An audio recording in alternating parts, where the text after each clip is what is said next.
ምን ነው ተስፋ ትቆርጣለህ? ምን ነው ትደክማለህ? ምን ነው በሲባጎ ትታነቃለህ?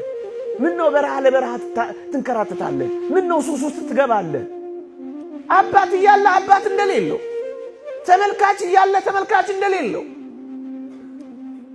ብርቱ ክንድ እያለ ደጋፊ እንደሌለው ለምን ትቅበዘበዛለህ? ኃያሉ እያለ ድካም ለምን ይሰማል? እንደዚህ እንኳን ብትሆኑ መጋቢ አላችሁ።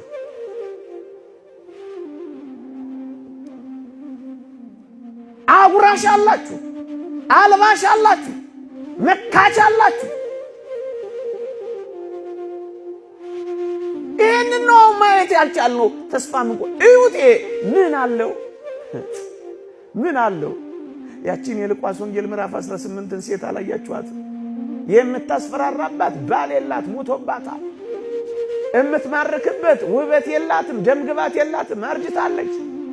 እምትደልልበት ገንዘብ የላትም፣ መናጢ ናት። ግን ዳኛው ስለ ዝብዘባዋ ሲል ሰማት ይላል።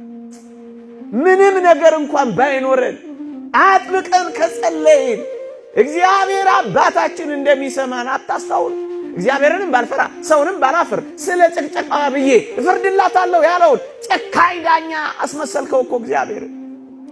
ብርቱ ጸሎት፣ ጥብቅ ሱባኤ፣ የእውነት ደጅ ጥናት አለን። ዝም ብሎ ጭንቀት ብቻ፣ መታወክ ብቻ፣ ማሰብ ብቻ፣ መናወዝ ብቻ፣ አቅልን መሳት ብቻ፣ መድኃኒት መዋጥ ብቻ፣ የጎደለንን ነገር መቁጠር ብቻ። ምንም እንኳን ባይኖርህ ይሄው የተስፋ አይደል? ብንጸልይ የምናገኝበት ተስፋ እኮ ነው። የተስፋ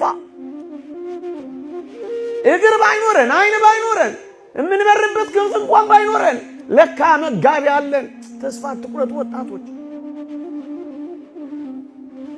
ቢቆረጥ በእግዚአብሔር ተስፋ ይቆረጣል። ይሄን ሁሉ ቃል ኪዳን ገብቶልን አይታመንም እግዚአብሔር።